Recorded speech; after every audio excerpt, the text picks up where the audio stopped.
Hey, I wanted to make a video about idle tuning. And this is with Holley EFI. The reason I wanted to make a video is, and if you guys didn't notice since my last video, I actually have my hood on now. My friend Bubba came over and helped me bolt my hood back on. Just so you're aware, if you have a C4 Corvette, and I don't care, 84 to 96, and if you've never had the hood off and bolted it back on, you know, if you don't have enough struggles in life, if you feel like everything has just been going too well, I highly recommend you unbolt your hood and put it back on. And then try to get it lined back up. If you just need an extra challenge in life and to feel that you've accomplished something, then I highly recommend it. So anyway, idle tuning. I've had a hell of a time. I've had a ridiculous history with the LS swaps that I've had in this car over the years with idle tuning. Not so much with the factory PCM back whenever I used to use HP tuners, which I despise, by the way, and I'll never do again. And I'll talk a little bit more about why whenever I get into the Holley software. But that's been the one major issue I've had with Holley is idle tuning that I didn't have with HP tuners with a 411 PCM. That's like the only pro to the HP tuners, and I think it was just by chance. I don't think it was anything wrong with Holley or anything superior with HP tuners by any means. It just worked out that way. It was just coincidence. So let me explain what problems I've had and why. And if you're having issues with Holley idle tune and you're a dumb redneck like me, maybe I can speak your language. Obviously, this is not going to be for the pro tuners. If you're a professional and actually know what you're doing, my God, why are you watching my videos? Other than something to laugh at, I suppose. So the first problem that I had was with the motor that's under this bag here. This is just a cammed LS6 aluminum block. It started off as an LS1. I just swapped on 243 heads and a cam. It already had an LS6 intake. And with that motor, I had just a regular 78 millimeter or whatever it is, a stock 3-bolt throttle body on it. And I had a regular Iac, an idler air control motor in the throttle body, okay? I was sitting in an intersection at Clarion, Pennsylvania. Those of you that are local watching this know where I'm at. Right at the intersection there in front of the courthouse. Sitting at the red light, coming up Fifth Avenue toward Main Street. And I'm just sitting there trying to turn right. And all of a sudden, my idle goes from 850 to 3000. I had to keep, and the stall converter that I had in it at the time was a 4L60E with a Circle D 3200 stall converter. So I'm basically trying to not power brake the car. I had my both feet on the brake, and the motor is trying to shove me through the stop sign. My foot was not on the gas. I quickly looked at the Holley touchscreen, and it said 0% Iac. The screen said 0%, but for whatever reason, the Iac had opened 100%. So I managed to get the car off the road, and I'm trying to, I don't have that sitting here. I managed to get the car off the road, and I removed the Iac, which, you know, obviously is right here. It was a different throttle body then. This was not the same motor, but I removed the Iac. I had tools with me. I took well, I have an old Iac sitting here that I can demonstrate. So this is not the one that I did this to. This is one from Holley, actually. But I took the pindle or the head or the piston, whatever you want to call it, stretched it by hand as far out as it would go, shoved it back in the hole, tightened it down, and then I just didn't plug it in. So that way it effectively plugged off that hole. And doing that, of course, it's not going to idle very well, but it's not going to rev to 3000 RPM. I managed to hold my foot on the throttle just in the sweet spot to keep it running, and I limped it home that way. A whole lot safer than driving it at 3000 RPM all the time. So I didn't understand why that had happened. The Terminator X that's in this car is a Terminator X Max. It was one of the very first Terminator X's ever sold. I can't remember the lot number, but it was a very, very early model. I called Holley, and I was on the phone with their tech department, which they are awesome, by the way. You get some of them on the phone that aren't maybe the most knowledgeable people in the world, but they're really decent and they really try. Poor kid that I talked to at Holley, he sent me this Iac under warranty. He's like, try this. Maybe it's a bad Iac. Throw this in there, see what it does. This one's actually from Holley. I threw it in, didn't fix it. Didn't fix the problem. So I said, look, I don't know what's going on. So they sent me a new ECU. I boxed up the ECU, sent it back. They sent me another one. I dumped the same program in. Problem came back. Just all of a sudden it would... And what I mean by the problem coming back, let me be more specific. I'd say 3/4 of the time, it would idle and run fine. 25% of the time, always at low idle. You're just sitting there, the car is idling. All of a sudden, the Iac would open to 100% for no reason. The computer was not calling for it on the screen. The screen says 0%, but the Iac would go ahead and open to 100%. I had no idea why it was randomly doing this. I gave up on it. I called Holley again and said, look, guys, I've got to send this whole system back to you. I can't do this. You know, I was really upset too, because these things are expensive, you know. Well, the technician at Holley sent me a billet, and that's what I was looking for. It must be in my back room there. They sent me a billet block off to block off the Iac. And the guy on the phone gave me directions on how to tune idle with timing, and the throttle, cracking the throttle position open. And he's like, with a 78 millimeter throttle body, this isn't a big deal. He's like, your idle might be around 900 or so, but he's like, it'll be okay. And that's how I drove the car for 2 years, was without an idle air control motor. And what the guy told me to do worked great. It really did. And I'm appreciative of Holley sending me the billet block off for free, a new Iac for free, swapping the computer. I mean, they really tried to figure out what was going on. So it came to be that it was an early firmware issue. If you're having weird issues like this, where your Iac just opens randomly, please put it in the comments too. I would love to find someone else that had this issue. But I did find a couple people talking about it on Holley forums and things like that had similar issues. The one tech I talked to on the phone said that I was the third guy that day that had that problem. So I know you're out there. I know there's people that had the same issue as me. Just your Iac would randomly lose its mind. I have updated the firmware and now using the version 2 software, and I haven't had it happen. I can't say I haven't had it happen at all, but I haven't had it happen nearly as badly as I did before. I have had one, if you want to call it a glitch, the first trip out with this motor, it did do it again, kind of. But I can't say it may have been a bad Iac. And the O-ring that was on the Iac was also torn. So I can't rule out that it wasn't a mechanical issue. Okay, so I want to tell you the firmware update fixed it, and it seems to have, other than that one issue that I had that could be explained by a bad Iac, which is actually this one here. This one, whenever I had the billet block-off plate in there, I plugged this guy into the harness just to hold it in my hand and watch it move. If you've never done that to an Iac, the end goes shooting right off. I mean, it just launches right off the end of it. It was kind of cool because it tries to retract all the way, and it must pull, something must be able to move further than it's supposed to be able to, and it launched this plastic tip completely off the end. So I found the pieces and I just jammed it back together, which is probably all wrong, and it's probably broken now completely inside because I'm an ass. And this is the one that messed up on me. This is the one that was in the car the other day when I ran it.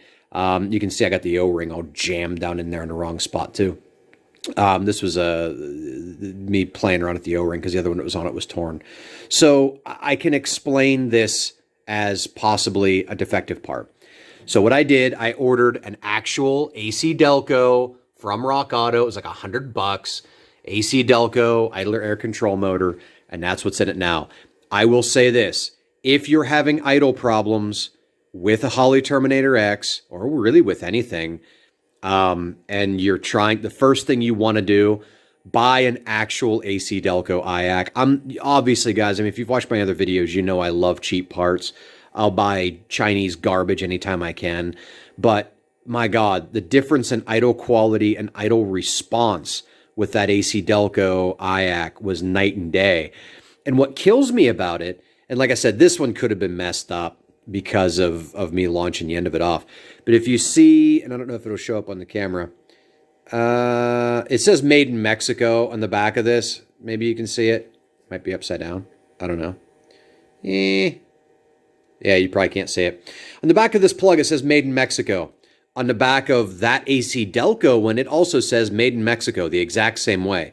This looks like an AC Delco, other than a couple really minor differences. Colors of this plate and things like that. So I don't know if it's the same thing, but what I will say, and this is a Holley. This is the actual Holley idler air controller that they sell for LS motors. I will say this, it does not work as well as that one, but it was messed with. It fell apart and I jammed it back together. So I guess that doesn't really attest to any kind of quality on Holley's end. Who knows?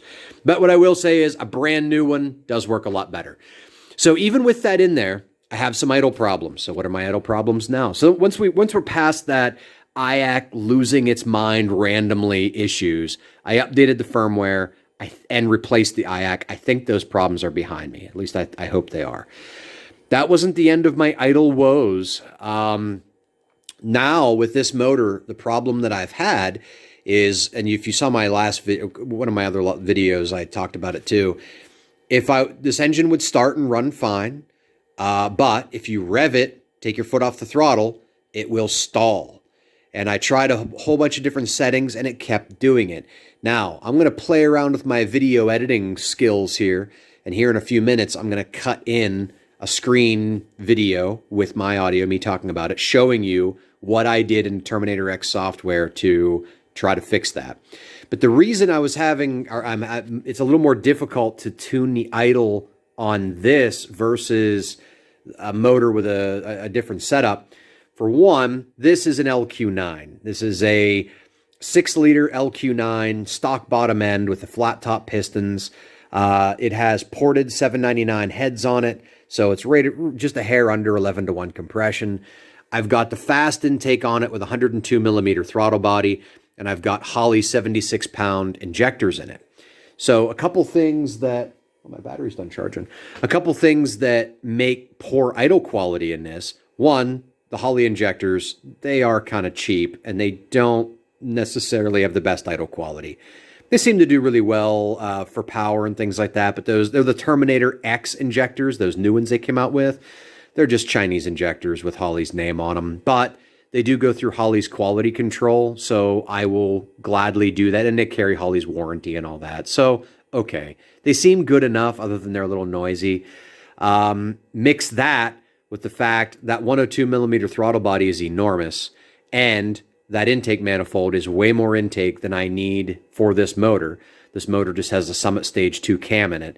The only reason I'm going with this intake instead of an LS6 intake is because it has the nitrous bosses in it. And I'm going to be drilling and tapping it for direct port nitrous. And it looks freaking awesome. You know, I mean, I can't deny that. So with the issues here, big throttle body, big intake, crappy oversized injectors, now you can have idle issues.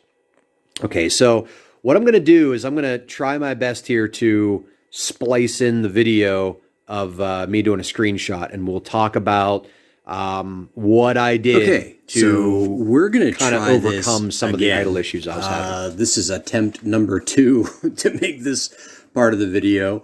I did this the other day, and I don't know why I completely screwed it up. But anyway, I am trying to use VLC to do a screen record. This is the first time I've ever done this, so I'm probably going to mess it up again. Now, from what I understand, you're not going to be able to see my cursor. At least I don't think you can, but you'll be able to see what I'm doing on the screen. So I wanted to go through some idle tuning stuff just to show you what I did and have done and things. And I want to bring up the Terminator X software. A couple things, I got a little checklist here. A couple things I want to do. First off, I want to show those of you that don't know, and I'm sure there's a million videos on how to do this, so I'm not going to spend a lot of time on it, is how to choose a base calibration. yes, you can use the little touch screen and you can make a base calibration. That's kind of lame, and I'm going to show you why. You can possibly have some idle tuning issues with that base cal. It's great to get you up and running, and it'll probably do that. You can check for leaks and all that kind of fun stuff, but it's probably not going to be the best to actually drive down the road and go do burnouts and all the things that you're going to do with your car. So the better thing to do, instead of using the touch screen that came with your Terminator X, instead of using that to create your first kind of base calibration, I really recommend going into the software and making one this way. And even if you don't have the USB cable, the software is free. You can make your base calibration, you can load it into your SD card, and then put your SD card into the Terminator. So you can do it that way. And I think it works a lot better than trying to do it a different way. Okay, so the first thing, sorry, somebody's trying to call me here. Okay, so if we just open our software up here, you know what, let me go back out because that's a different file. Okay, so if we open up our software here just from scratch, we get this screen, this open global file, blah, blah, blah. You can go to create new global file, but if you do that, it's going to be 100% blank and there's literally nothing there. There's no information in it. What you want to go to is open global file right here. You go to open global file, it pops this up and you have this base cals. Now you can use these and they're good to get you started. There's other base calibrations you can download online that might be a lot closer, and I'm going to talk about that later on, but I would still recommend using one of the Holley base cals to at least get you going. And it comes up and warns you, the world's going to blow up if you do this, blah, blah. Yeah, who cares? So for us, more than willing to bet if you're watching my videos, you're dealing with an LS swap shit box of some flavor. So we're in GM. And we're going to go to LS based. Now, I'm just going to do one that would be my car. Now, I did a 24X, so mine is a 24X tooth. I have a 4L80 multi-port fuel injection LS. So right here, I do not have drive-by-wire. I am drive-by-cable. But you basically pick from this list one that would be the closest for you. I'm kind of a naturally aspirated nitrous sort of guy. I don't really play around with boost too much, so that's not really what I'm going to do. Now down here, it gives you some notes on what kind of the base calibration is. In this case, it says 24X, naturally aspirated, 6-liter internal map sensor, Holley 30-pound injectors, blah, blah, blah. Okay, so that's actually pretty close to my setup, to the motor I have now. Other than I have different fuel injectors and some things, but that stuff's easy to change. So if I open that up, it opens up a base calibration, okay? And you can see there's a fuel map here, and it's real pretty looking. And I've got a timing curve that, wow, that's bad, but that's okay. And actually, I wanted to look at this just for reference. Oh, well, I'll get to that here in a second. So it gives us this basic kind of map, and this is the same file that your touchscreen would generate if you plugged in the information that it asks you on that touchscreen, like what size cam you have and all that. The only thing that would be different is on that touchscreen, it's going to fill in things like your gear ratio and your tire size and all that kind of stuff. With the software, you'll have to go through and enter that manually. So if you're not real computer savvy, one thing you can do, if you don't want to do that, you can use your touchscreen to generate the file. Bring that file into your laptop and then modify it, because then at absolute least your tire size is going to be in there correctly, your rev limit, your fan temperatures, and all that stuff that it asks you to enter, that's all going to be correct. Whereas right now in this one, it's not. So I go, for example, I can go to transmission, and it has in here a 28-inch tire with 373s. Maybe that's not what you have. Maybe you have something else. Maybe you need something different than 4,000 pulse per mile speedometer output. I have no idea. So maybe you don't want your maximum speed to be 200 miles an hour. I don't know. These are all things that you would have to just click here and change, or you can use your touchscreen if you really want to. So that's the base of how to create a pull that base cal out of there. So let's talk about, this whole video is supposed to be about idle tuning. And I want to talk about idle. If we look at these little icons up here are ICFs. I have no idea what ICF stands for. I just know they're ICFs. And you can hover over it and see idle ICF right there. And if I click on that, this gives me a couple different things. But here on the left at the top, you probably can't see my mouse my cursor going around in circles, but you can probably see those little tiles lighting up and not. At the very top when it says idle speed, I'm going to start there. Okay, so this is your target idle speed as in RPM against temperature. Okay, so I can raise these here. Like right now it's at 700 RPM, and I can highlight, let's say, all of these cells here like this, and I can type in 800, and that'll boost that up to 800. So as the engine gets hotter, the RPM comes down a little bit like any other car.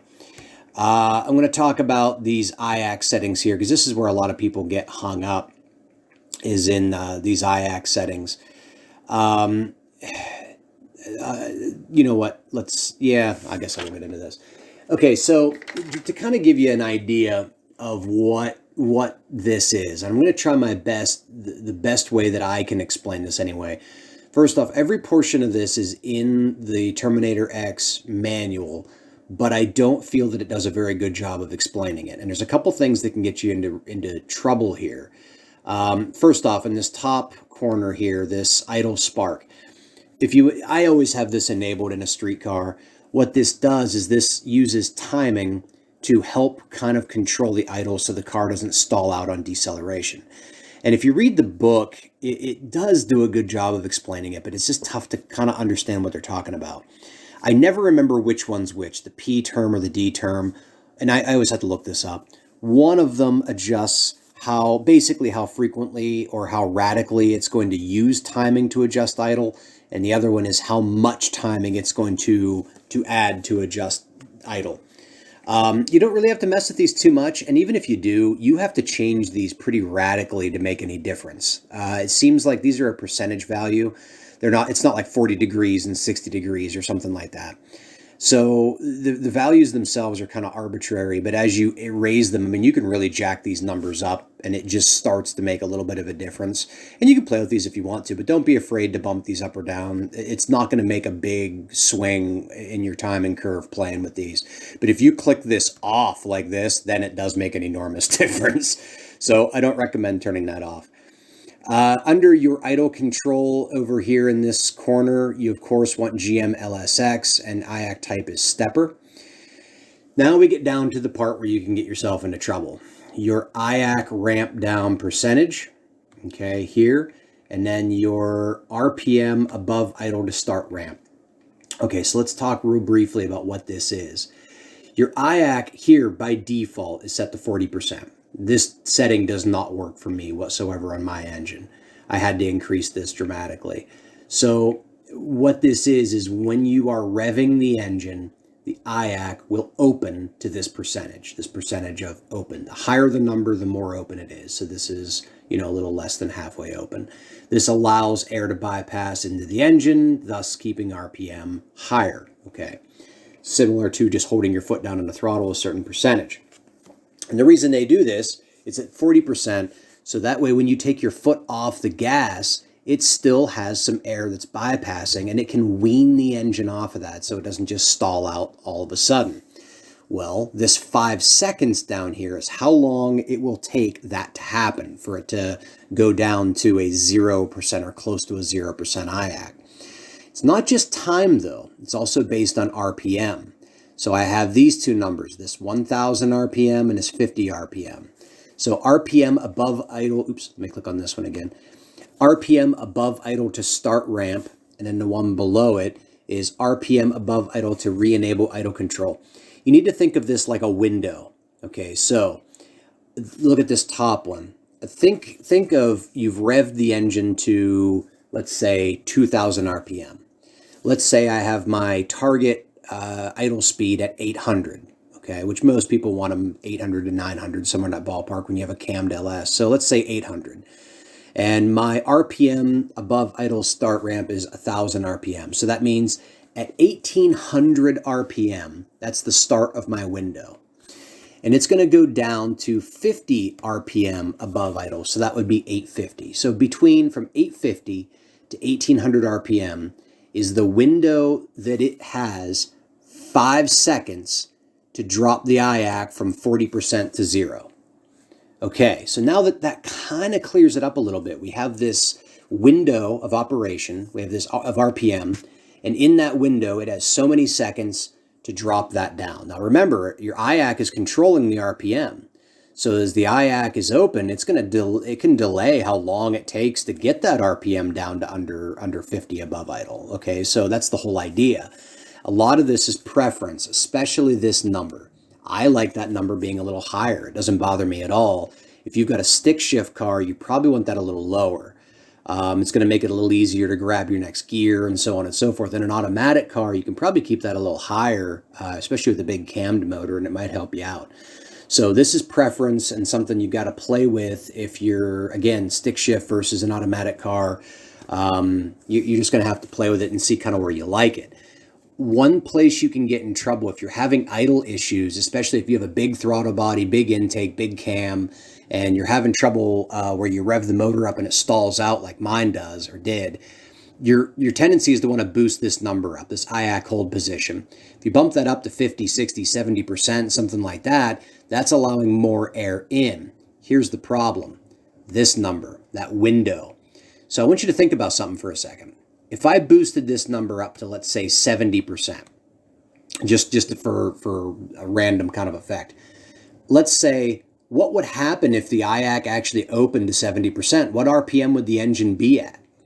Is that number going to be higher than 1,000 plus my idle of 800? So would that number be higher than 1,800 RPM?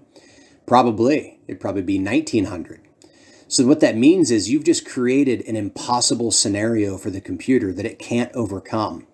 What that means is you're going to rev the engine. It's going to go up to 1,900 RPM, and it's going to stay there. It's not going to come back down. Now, this is not the issue I was having with my Iac, because it'll say 70% Iac on the screen when this happens. Mine was saying 0 Iac, and it was opening all the way because it was losing its damn mind. This is a little different.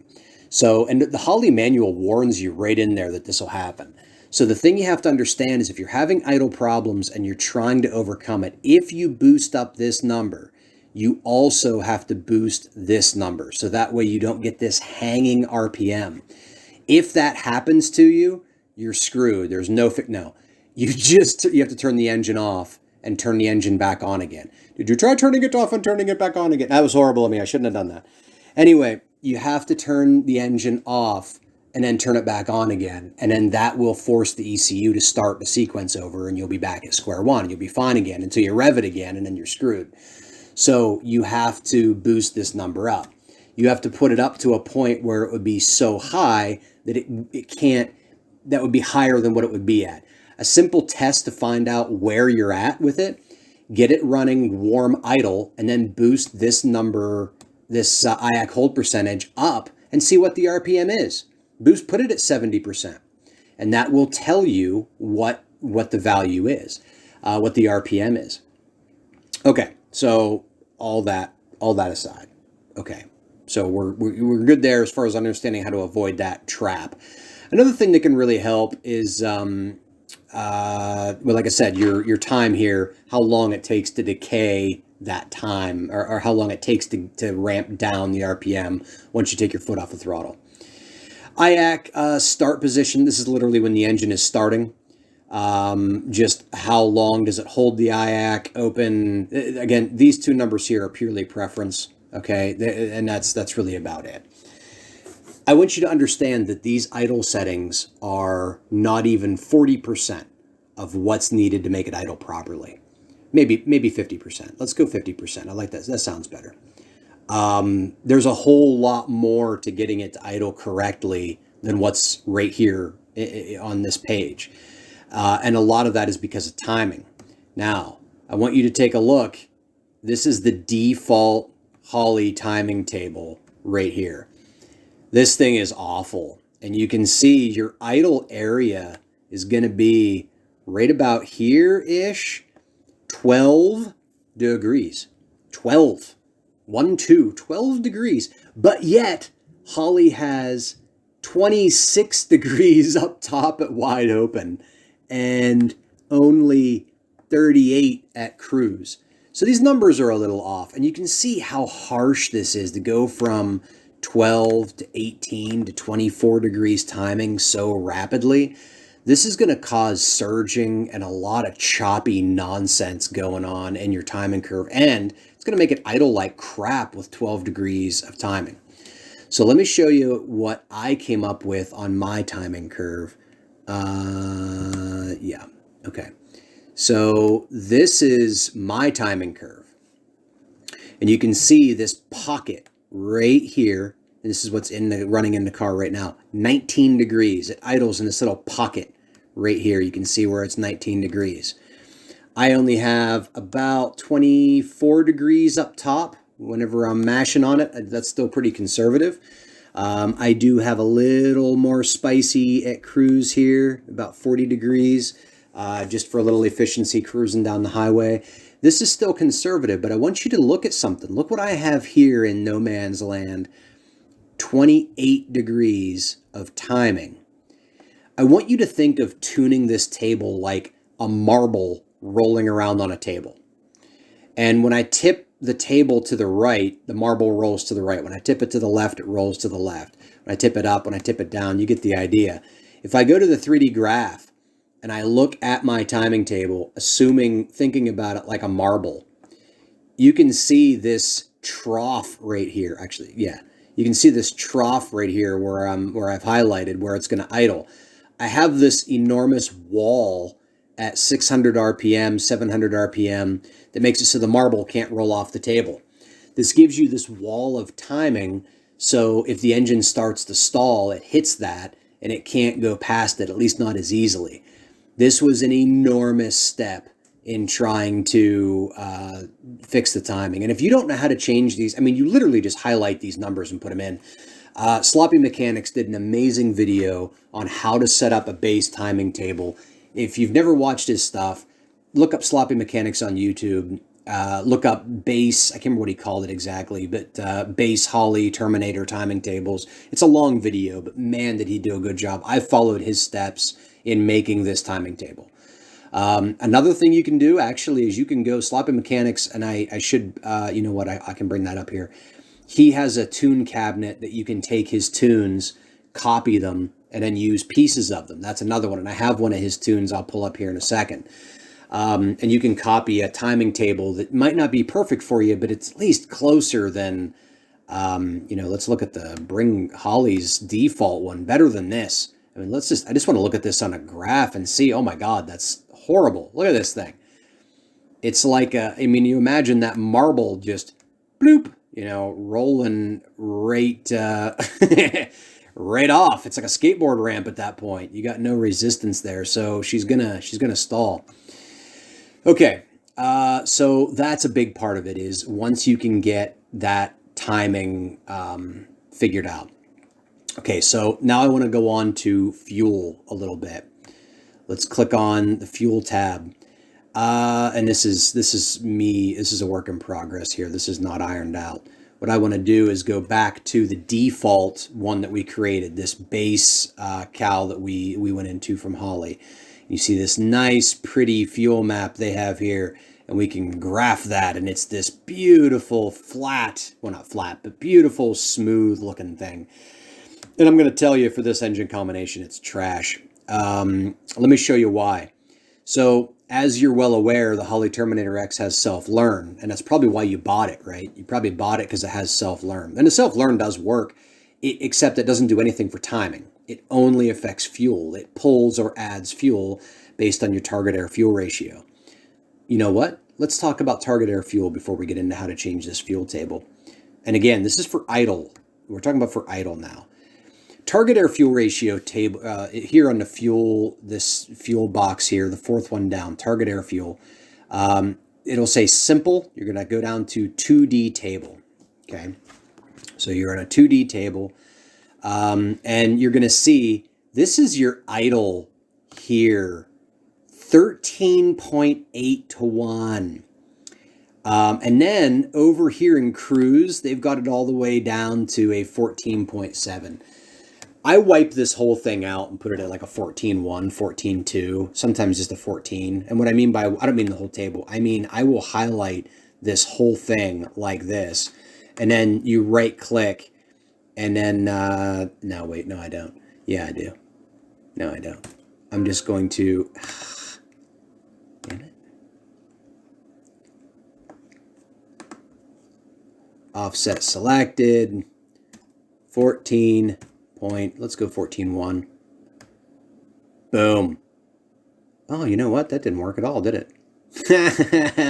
That's all kinds of jacked up. That's okay. Man, I don't even know what I did. I must have hit add or something. Anyway, you can go up here in the top numbers and type in whatever you want. Let's fix it that way. Let's go in idle. Let's put that at 14. Cruise, we'll put that at 14. Watt, we'll leave it there. Let's see what that does. There we go. Now we can go back to 2D table. There, that's better. We have a 14:1 air fuel, 12.5 up top, 13.3 in the middle. All this target air fuel, this is not your fuel map. What this is really for the learn table, or for the learn function. This is what the computer is going to try to maintain, and it's going to pull or add fuel to your fuel map to keep at this air fuel ratio based on your wideband sensor, okay? So that's really the base idea. So what I did, I left this like basically what it's, well, let me flip over to mine. I'll show you what I did. Here's my tune, and I'm on target air fuel, and you can see I got a 14.1, 13.1, and a 12.1. Okay, is where I have mine set at. Okay, so what's interesting about that is what happened when I ran the engine with this target air fuel, but I ran it with the Holley base fuel map. This is what happened. This weird Grand Canyon looking effect. You can see these big dips through here. This is where Holley pulled fuel out of that base map. So you can already tell that base map is pig rich. It's gonna just dump raw fuel into the motor for who knows what reason. I could never get it to run worth a damn off of the Holley base fuel map. It will run, but man, I mean, just sitting there idling, you can just smell fuel dumping out the exhaust. And it takes a long time for the learn to get this ironed out. So what I did is I went to the Sloppy Mechanics tune file, and I pulled one of his base calibrations that was for a 6-liter that was dyno tuned. And I copied and pasted his fuel map into my fuel map. And then I boosted the entire fuel map by 10%. And what I came up with in doing that was not this one. Where did I go? Nope. I'll find it eventually. Yep, here we go. What I came up with was this guy. And it's a little lumpy. But you know what? I don't have a Grand Canyon effect going on. And I'm also not done yet. This seems to actually run really well, honestly. It feels like it's a little sluggish in some spots, but it's certainly not bad by any means. I mean, you can tell by the name. After burnouts, I was out doing burnouts with it, and this is what the computer came up with after me doing burnouts, and it had no problem relentlessly lighting the tires up. So, you know, it does its job. It doesn't seem to have quite the low-end grunt that my LS6 with the smaller cam did, which isn't surprising in the LS6 intake.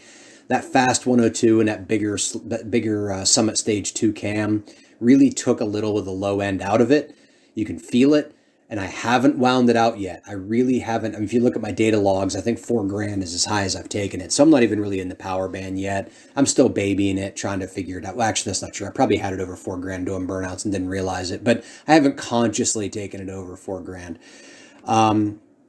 So you can see there's my base cal. One thing that you want to pay attention to is this area down here. This is under idle. It wants to idle about here. You want to pay attention to here. The reason is this is kind of the area, this path. Hang on one second. Yeah, I'll be up in a minute. So this is kind of the path that the RPM will take if the engine tries to stall out. So you need to make sure you lean this out, because the self-learn will never get here. It'll never get in this area to try to pull fuel. It'll stay rich. And you want to make sure that it's kind of matching the numbers that are up here where it idles a little bit, okay? And all those followed, you should be able to get it to idle at least reasonably well. And if you can't, well, you probably did something wrong. But I want to show you my Iac settings here. Again, mine are a little different. My hold time I have down to 3 seconds, but my Iac hold position I have at 50%. I did boost that up a little bit. I also boosted up my RPM above idle to 1200 just to make sure I don't have any of that hanging going on. My ramp decay time, 6 seconds. It could even go to 7 seconds, and that wouldn't bother me one bit. My idle speed right now, I have at 900. I could back that off a little bit, but again, I'm still tuning and messing around, and 900 doesn't seem to, between 850 and 900, it really wasn't enough of a difference. I don't have, it's a really mild cam as far as chop goes, so I don't need a lot of RPM to cover up chop. But I am having problems where it wants to stall out.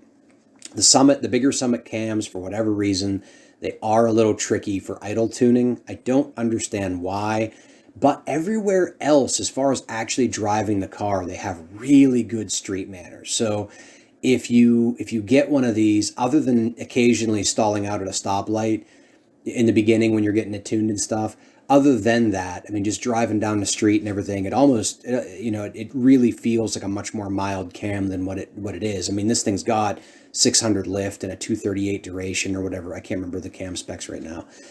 But that's about it, guys. I just wanted to go through a real quick overview of the Terminator X stuff.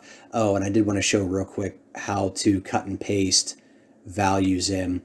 Real simple. If you are over in a fuel table and you wanted to ditch this fuel table, I mean, you can literally highlight it, hit backspace. Oh, now it's going to make a liar out of me. I just screwed up all kinds of stuff. I'm having bad luck tonight, guys. My computer's all locked up now. Anyway, you can highlight this whole table and type in whatever value you want to. More importantly, you can highlight a table, hit copy, and then highlight another table and hit paste, and it will copy the values from one file to the next. This is not at all what I wanted that to do, so I'm definitely not going to save changes. But anyway, guys, that's all I got. I hope you got something out of this. And if you did, well, leave me a comment. Let me know what you got going on. All right, have a good night.